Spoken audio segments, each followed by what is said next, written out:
let's get into gaming news. Gaming news. Hey, by the way, I'm working on music. Okay. Oh, okay. It is in play. Please believe. I have a good friend who makes fantastic music. Told me recently that he has the bandwidth to work on some music for me. We're going to improve the show, people. It's very important to me. Okay. Anyways, Derek, what we got for gaming news, man? You had the first story, I believe. Yeah, so in the Back for Blood beta, which is the basically spiritual successor to the Left 4 Dead franchise, apparently there are some zombies that have been saying a very, very naughty racist word. Would you like to know what that word is? When you say naughty, it takes some of the teeth out of it. It makes it sound almost playful. But yes, I would like to know what that word is. No, it's very bad. So basically sounds like the zombie saying the N-word. So it comes across like this. Oh my God. I get it. Yeah. Yeah, you can probably hear it on Twitter right now. You and I listened to it again fresh today. Oh my God. That was hilarious. And I'm sure that it's not meant to be that way, but it's just like kind of two sound bites coming together to form that. That's the official statement from the publisher, because obviously people reached out and they're like, no. We got two sound clips. They're mashed together for some reason. We're going to fix it. And, but I feel like someone should have caught that. But then again, this is the beta. So yeah, I mean that's I guess why the point is we catch it, right? It's just what an unfortunate mistake. Yikes. Oh, yeah. But no, I mean, most people that I've heard are laughing it off. I don't think anybody thinks it was intentional. But fix that shit, please. Right. But I mean, at the end of the day, far be it from me not to believe that racist zombies exist. You know what I mean? Yeah, that reminds me of that Key and Peele skit where they were in a zombie apocalypse, but they slowly started to realize that all the white zombies didn't want to eat them. They just want to eat other white people. Yeah. And they're like, that's some racist ass zombies. Like, I'm good too. I got good meat. Well, I mentioned Hades earlier. It's out right now on PlayStation and Xbox, and it's of course day one Games Pass for Xbox. Right. Again, y'all need to play this game if you haven't already. It's been on Switch and PC. You might need to, man, because Games Pass, dude. I mean, I'm telling you, it's doing wonders for me. You know what I mean? Like it's severely. There are a lot of games that I'm like wanting to get, and I would definitely go out and pay the money. And then I find out they're going to be on Games Pass, and I'm like, oh, well, okay then. Right. Yeah. So, but yeah, Hades is out. It's fantastic. It was my number 2 game of the year for 2020, but I'm talking by a hair's breadth of a margin. Like it might as well been my number 1 alongside Final Fantasy VII Remake, as much as I enjoyed that game. I just remake edged it out thanks to nostalgia, but Hades is wonderful. Right. So yeah, I might give it a try. You should. Gamescom 2021 was announced. That's an Xbox stream where they're going to discuss the latest updates on their first and third party titles. A lot of AAA stuff's probably going to be coming. So that was announced to stream on August 24th, 2021. And we're going to be, of course, covering it, but I wanted to give everybody a heads up that it's coming out in case you want to check it out too. And we'll let you know what we thought and what, was notable from the particular presentation. PlayStation side, we got some rumors persisting more on that PlayStation Plus upgrade that we had talked about a few episodes ago. Now they're saying that the upgrade will likely cost more money and just include Crunchyroll, I guess. I don't know. These are all still rumors at this point. Who knows what eventually they'll do. To me, it's on brand for Sony to add something just like a single thing and then charge more. Right. For some reason, I just believe it because Sony is just that bitch 100% lately. Right. It's going to be $15 more. And it's like, well, that's how much a Crunchyroll membership costs now. So. Yeah, but it's the PlayStation Plus, Premium Plus. Right. Premium purchase. So yeah, but good news. I know that you're going to be very excited about. There's a demo dropping soon. Oh yeah, Tales of Arise are getting a demo. Arise, was it chicken. August?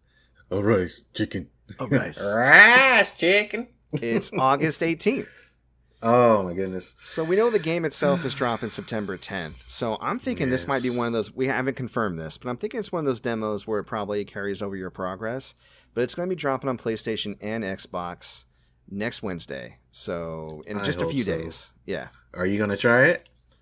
I think so. I have Wednesday off. I took it off. Well, I don't want to say why I took it off because a listener will get spoiled. But right. I took it off for reasons. And if I have some extra time, I'll probably check it out. Cool. Yeah, I would like to hear what you think about it because it's like completely overhauled visually from the previous games, and I just can't wait. Oh, I will certainly give it a shot. All right, and then we had a couple, just to round off the news, we had a couple of major indie showcases. I really love indie games. I don't play them as much as I would like. I feel like you may have a similar relationship with indie games. Mad respect to indie games, and I'm going to get into more of why that is as we discuss these games. Here's another reason why I like that I got Series X. I think Nintendo does a decent job of promoting indies, definitely better than PlayStation. I think really PC, if you're deep into PC, that's where it's at. I think they've always been the best place for indies. For sure. However, Series X, the fact that they're pushing so many indies through Games Pass and they're helping fund them and promote them, I feel like Microsoft has been like super decent to indies. I mean, you could trace that all the way back to Xbox 360, really. Some of the first indie games I ever played was on the 360, and when they started pushing them, like their early indie showcases or Summer of Indies and stuff like that. So just getting a Series X lately puts a lot more of these indies in my sights and makes it a lot more likely I'll get a chance to play them just because I really have no excuse not to. So, right. Shout out to Xbox. Yeah. All right. Speaking of shouting out to Xbox, let's talk about the Nintendo Indie World Showcase. Right. Swerve. So Nintendo had a grouping of games that are out now, coming out before the end of this year, or coming out next year. So I'll just kind of run through them real quick, and then we'll talk about which ones interested us afterwards. Okay. On the already out right now, and you can totes play them right now if you want to play them right now, we have Axiom Verge 2, Boyfriend Dungeon, also on Game Pass, Garden Story, Islanders, Console Edition, and then lastly, Necro Barista Final Pour. Any of those games interesting you? I know Boyfriend Dungeon does. Yeah, Boyfriend Dungeon's like the only one that interests me out of those. Okay. Axiom Verge I'm kind of interested in because I like Metroidvanias, but the thing is I never finished the first one. I feel bad about that. I have it. I think I have a couple copies of it. I just never got around to playing it, so that's something I need to do first. And then as far as games that are coming out before the end of the year, we have Eastward coming out September 16th. Tetris Effect Connected, October 8th, Tome, the fall, Loop Hero, this holiday, finally, Shovel Knight Pocket Dungeon, coming out this holiday as well. Cool. Tetris Effect Connected just sounds like Tetris Effect, but on the Switch, which I'm not mad at. I love Tetris Effect. I kind of already have access to it, so I'm like, well, whatever. Loop Hero looks really interesting, but I hear it's really not new. It's the first I've heard of this game, but maybe it's like a PC release initially. That's the one where you get all these different cards that you can place to kind of expand a dungeon as somebody is exploring it and help them explore by expanding like which areas they go to next. It's like you're building the dungeon as they go through it. It's a really interesting concept. It reminds me a lot of one of those auto-scrolling browser games that you would play. Except for obviously beefed up to 11. Anything in that list that you were interested in? No. Fair enough. Shovel Knight look good too. I like me some match 3s. So I don't know. We'll see. Yeah, call me basic, guys. Hey man, everybody has different tastes. I think that's why what I really enjoy about our show and discovering other shows, especially gaming podcasts, is that I've been able to find such a rich mix of tastes. And I was actually literally coincidentally listening to Gamer Friends today. It was an episode that they did back in, I want to say October or November. And they were talking about Resident Evil Village. And they're like, nope, not going to play it. We need a horror correspondent. And I'm like, I will be your horror correspondent. But the thing is, we kind of need a multiplayer correspondent because we never play stuff like Apex or Rocket League. You know what I mean? Right. And for a while, we weren't touching Xbox until I just recently got one. You know what I mean? So we're all just kind of speaking to our strengths and what we love, and it is what it is. So don't feel bad about it. No big deal. Next year, we have Bomb Rush Cyberfunk. Now, that's going to be exclusive to Switch. That's the spiritual successor to Jet Set Radio. Far Changing Tides, and then Metal Slug Tactics. All out in 2022. Anything interesting there? Bomb Rush Cyberfunk looks For sure. awesome. For sure. It looks awesome. For sure.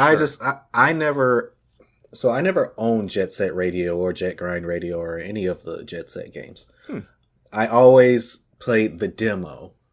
So when I was, I think around 12, I had braces. And I would go to the orthodontist office, and they had a Sega Dreamcast there. And they also had Jet Set Radio on there, and I would play it while I was waiting on my appointment. I would play that. I would play Sonic Adventure Battle 2, and they were good times.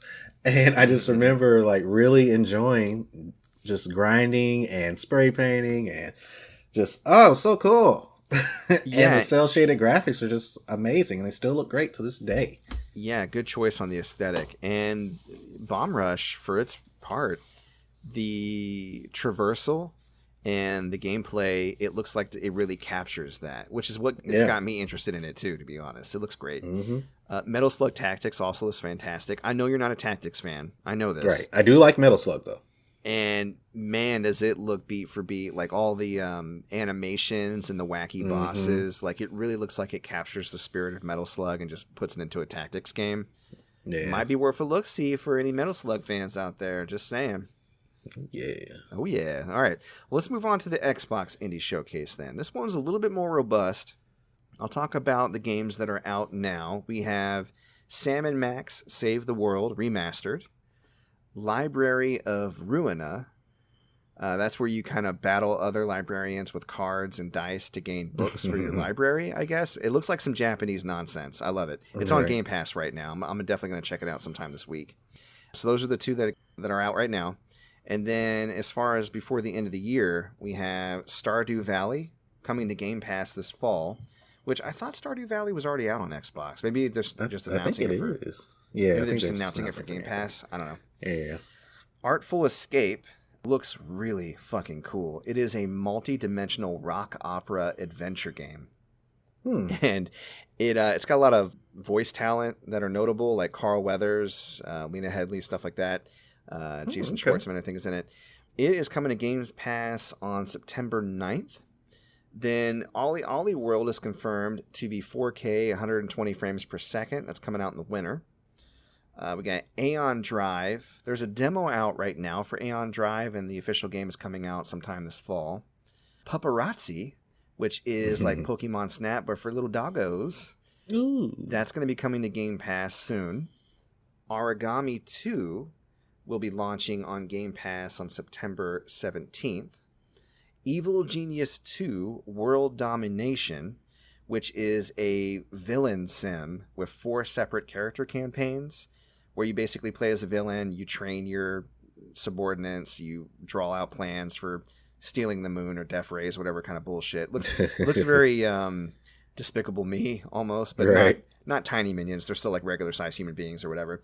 What's really funny to me, one of the characters that you can play as looks just like Hillary Clinton. Gotta figure out how to steal these emails back. Oh my god. That's going to be coming to Game Pass this year. I'm definitely checking that one out. RPG Time, The Legend of Right. That is a handmade RPG that takes place actively in a notebook. It's like a kid who wants to create a game, and they're just drawing it frame by frame in their notebook before they leave school for the day. It looks really cute.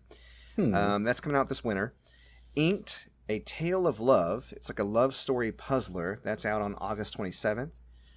There is The Big Con, which is about a runaway teen con artist hustling across 90s America. That's out August 31st. Then we have The Veil, Shadow of the Crown. This is why I love indie games. The Veil, Shadow of the Crown is an audio-only adventure where you play as a blind character. Oh. Yeah, so it's you're just listening to audio cues and then playing the game based on that. I don't know exactly how it's going to play because the trailer just gave you the sounds and then showed a bunch of people raving about it, like Kotaku says it's the greatest game ever made. Is this a black screen? Right. But yeah, I mean, I think that's neat because it gives you the experience of what it's like to play games as a blind person. Like, you're really getting into the mindset of the main character, too, who is blind. I think that's neat. I've never seen anything like that before in my life. There may have been audio adventures before, but a bit more based on the limitation of technology rather than like that being the concept. Right. And that's why I love indie games, because they do wild shit like that. And I bet it's going to be interesting. Yeah. So that's coming out next week on August 19th. Space Lines from the Far Out. That is where you can run an intergalactic travel company with your friends, like a multiplayer game, and that's coming out this fall. Anything I mentioned there that sounded interesting? Not really. Besides the blind game, but other than that.